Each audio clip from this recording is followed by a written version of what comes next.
Hello there, and welcome back to the Aligned Living podcast. This is Iesha DeLune, and today I want to talk about changing your life. I'm a holistic life coach, so this is part of what I help people to do.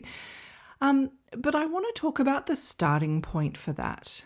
So you can't build a life that you love while denying your actual starting point. Or put another way, you can't improve a life that you won't admit you're in. As long as and this might seem like so obvious, like, Aisha, why are we talking about this?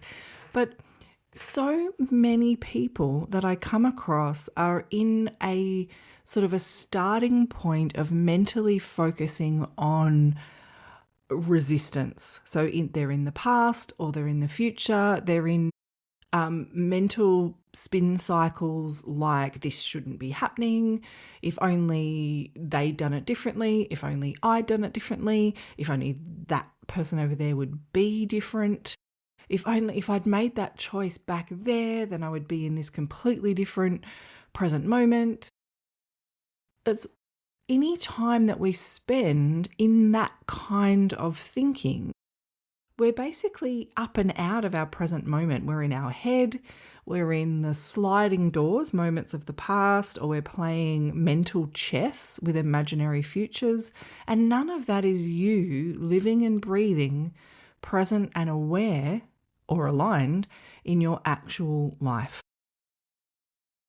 One of the things, or what I spoke about in our last episode together, was sometimes the internal dialogue is about kind of imagining a future where it's all just sorted out. So time's taking care of it without ever having to acknowledge your present feelings, circumstances, or experiences. And I put the kibosh on that as an idea because alignment creates alignment, and staying in incongruent situations doesn't magically make them improve.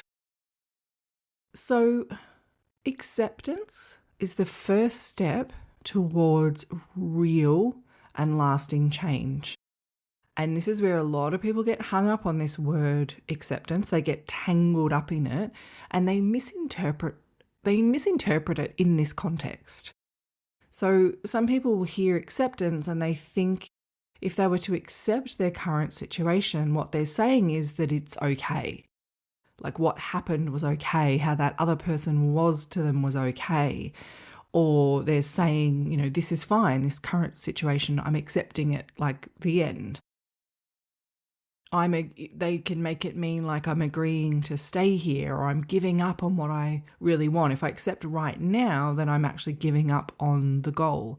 And that's not how I encourage you to use that word or think about that word at all.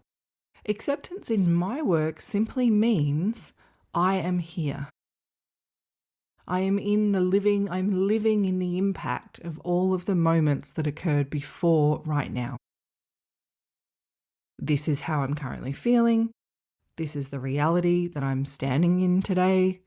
I may not want to stay here, and I don't have to stay here, but this is where I'm starting from.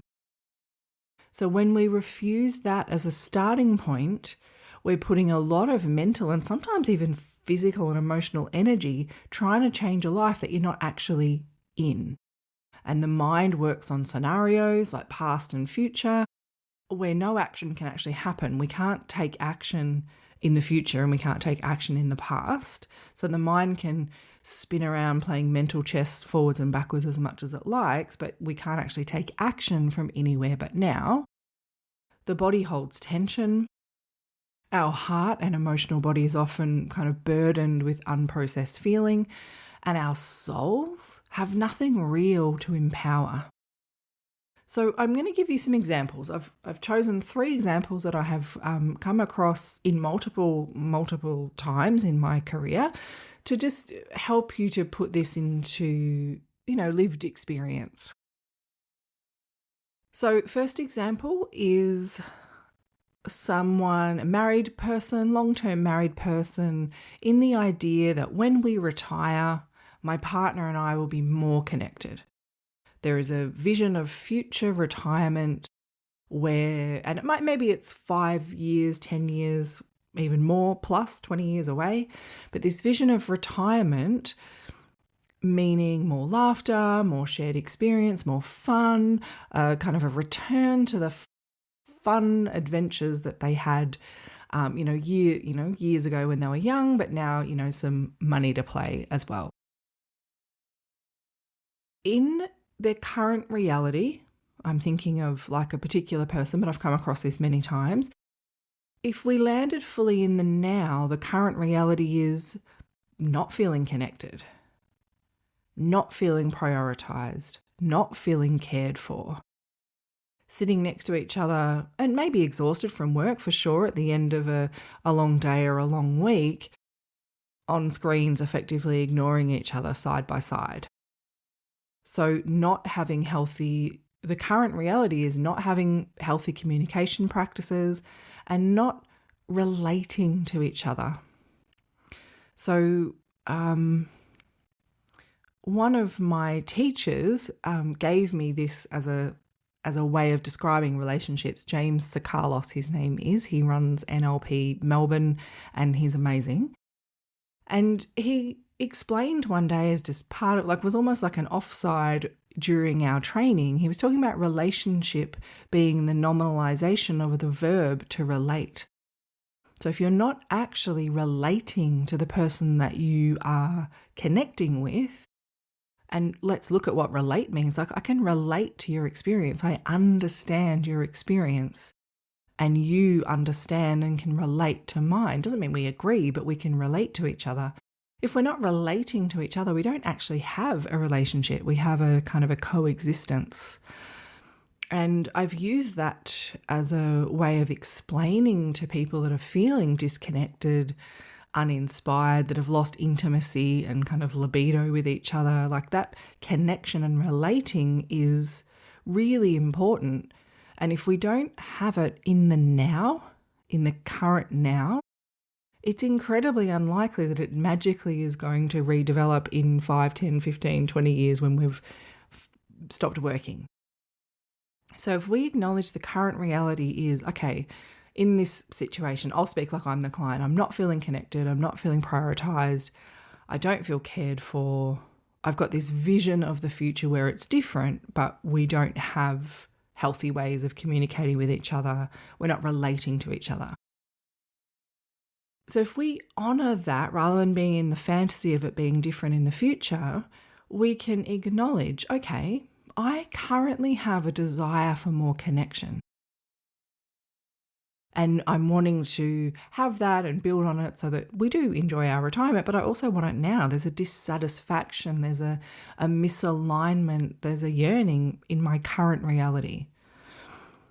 And even if, let's say, we're super busy, we've got so much going on, but even if you're super busy, once a week you could spend an hour together off screens looking at each other, whether it's on the couch or in a bath together or on a walk together, where you can relate and connect, and it'll build a future that you can enjoy right now, and it will definitely enhance the enjoyment of retirement. So that's one example. Another example, let's imagine I've lost my job in a company downsize, right? So in the short term, whenever I call it ground zero when something shocking happens that's kind of life-changing. Ground zero, feel however you feel. No problems. You've got to feel it to heal it. Have all the feelings. No problems. We don't want to hold them in. But in the midterm, or shortly after ground zero, we want to land in this acceptance, not saying that how you were treated was okay or honourable or something you want to repeat, but arriving in the landing zone of I am here. I am here. I currently do not have a job. So you can then move into what am I going to do about it? So like with when we retire, we'll be more connected. I am here. I'm not feeling connected. What am I going to do about it? Well, let's spend an hour a week together at least to build that relating and connection. What am I going to do about it? So I've lost my job in a company downsize. If I stay in bitterness, if I stay in this shouldn't have happened, I had seniority, that other person should never have been given my position, it's sexism, it's racism, it's ageism, no one over 50 gets opportunities anymore, or whatever stories you've got, they're not true. It is true that racism and sexism and ageism exists, but it doesn't mean that it's like universally true in every organisation ever. And what I'm saying in acceptance, it's not saying that what happened is okay. It's just moving you into where am I now and what can I do about it. So if I stay in this, I should have done this, they should have done this, I should never have helped, never shared my ideas, I shouldn't have helped my manager advance, people are awful, the world sucks. Anytime you're in this kind of space, we're effectively stuck in disempowerment. And it doesn't matter how true it was, or if it was true, it's not a good use of our time to explore that. The reality is I'm here, I don't have a job right now. I am here, I've got valuable skills, or if you feel like you don't have valuable skills, accept that, and that's going to help you move into what am I going to do about it. What you're going to do about it might be applying for other jobs. It might be adding your own questions or research into your job application process so that you aim at working for organisations with shared values. It might be starting your own business, where you get to be the employer and you get to be an equal opportunities, you get to run a business in alignment with your own values. You may choose to upskill. You get to choose. But by choosing to stay out of your present reality, it just keeps you disempowered and stuck. And we allow the feelings of any ground zero event to move through us. And then we land in, okay, I'm here. What is the current reality? And what am I going to do about it? And depending on the situation, it might be, what is the current reality? How do I want it to be? This is the coaching model. And what am I going to do? Like, what would step one be moving me towards where I want to go? I've got one more example. And that is let's imagine that I have a desire to be fit and flexible. And let's imagine in the past, I totally was. I was fit and healthy and easy, and I loved exercising. It was so enjoyable. It was part of every week. And I've got this story going about how I should never have stopped. I should never have let it go. And I've got another version of me, future me, who's going on hiking holidays and is all active and having a wonderful time. And I can spend as much time in the glory days of the past or the glory days of the future. But let's imagine current me is unfit and not flexible. Finds it hard to bend over easily and do up my own shoes. And I get puffed going up a flight of stairs. And it's embarrassing because I have this inner identity as a fit person that's not my current reality. It's embarrassing, it's uncomfortable, so I just avoid stairs because I don't like getting puffed going up a flight of stairs. And maybe I tried the gym and I didn't like it, and I've got this story about how I want to enjoy exercising. And so I try and find things that I enjoy, or I imagine trying to find things that I enjoy, or I imagine the right outfit and maybe I buy that, but I don't actually do the thing because I'm kind of, step one is this step beyond right now. Step one is when I've got the right outfit. Step one is when I find exercise I enjoy. But the current reality has to be where step one comes from. So it's like, okay, I am here. I have a desire to be fit and flexible. Current reality is I don't enjoy exercise. And you know what? Of course, exercising is pretty much usually only fun for people who are already fit. And so that's okay. That's just part of the acceptance. in that acceptance, we can go, okay, I currently don't enjoy exercise because I don't have the fitness that makes it fun and enjoyable. So, but I've got this desire. So, all right, exercising initially, maybe it might hurt. Don't exercise so it hurts, but you know what I mean? There might be a bit of recovery. What support do I need?